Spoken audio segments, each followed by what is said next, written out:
अल्लाह जानदा जिस इलाके तो बिलोंग करता सी उस इलाके की जान छोड़ो ओदी जान क्यों छड्डियो ओने तो साडे सिर ते नाज़िल कीता तेनू खाना खराब कीता ने फ्रॉड है बकवास है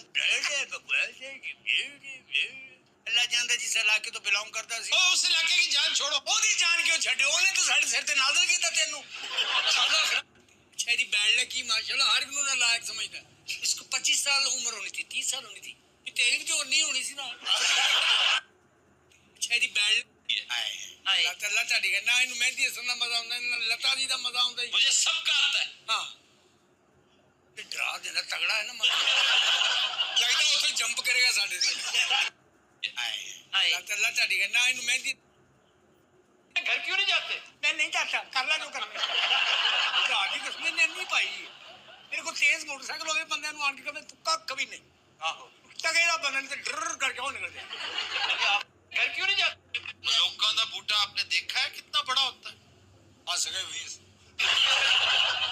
मुझे मैंने आदमी चुड़ैल भी कहना मुझे वहां उतार दूं सब बेशर्म है नर्सों को मिस कर रहा है डॉक्टरों को क्यों नहीं करते वो डॉक्टर एक फेरा बोलते थे नर्सा 20 बारी होंदियां सर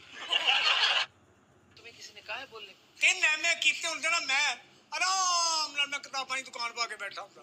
असि ना जिंदगी दी चैन ही है क्या कर रहे हो मैं किसी ने कहा है ਤੁਸੀਂ ਤਾਂ ਕੱਖ ਨਹੀਂ ਕਰਨਾ ਹੁੰਦਾ ਅੱਲਾ ਤੁਹਾਨੂੰ ਜ਼ਿੰਦਗੀ ਦੇ ਇੱਥੇ ਪਤਾ ਨਹੀਂ ਬ੍ਰਿਗੇਡੀਅਰ ਲੱਗੇ ਹੋ ਤੁਸੀਂ ਸਾਨੂੰ ਤਾਂ ਕੁਝ ਕਰਨ ਦਿਆ ਕਰੋ ਮੈਨੂੰ ਵੇਖ ਕੇ ਸਟੈਂਡ ਤੇ ਲੱਗ ਗਿਆ अब और ना करो और ना करो बांदर तो आगे ला दिए तेरे सामने बात सुनी याद क्यों आया मेरे को तुम ਤੁਸੀਂ ਤਾਂ ਕੀ ਮੈਂ ਜਿਵੇਂ ਦਮੇ ਵਾਲਾ ਸੱਪ ਹੁੰਦਾ ਹੈ ਇਹਨਾਂ ਕੰਮਾਂ ਤੇ ਕਿੰਨਾ ਖੁਸ਼ ਹੁੰਦਾ ਦਮੇ ਵਾਲੇ ਸੱਪ ਤੇ ਦਮੇ ਵਾਲਾ ਸੱਪ ਕਦੋਂ ਹੁੰਦਾ ਦੱਸ ਨੂੰ ਦਮੇ ਵਾਲਾ ਸੱਪ ਕਿੱਥੇ ਵੇਖੀ यार नहीं देखा ਦੱਸੇ ਤੇ ਜਾਨ ਛੱਡਾਂਗਾ अच्छा चीटे ना फेंको को रखने वाले फ्रीजर होते हैं ना हाँ जी कभी आप गए उसमें अल्लाह तो रहम मांगो इतनी मेनू ठंड मेनू हो जाए वो मरने से नहीं डर रहा ठंड से डर रहा को रखने वाले फ्रीजर होते हैं कौन ने जी मुर्गियां से यार ये फिर बीच में बोल पड़ता है ये फिर बीच में यार और सारे मर जान कभी ना कौन ने जी मुर्गियां से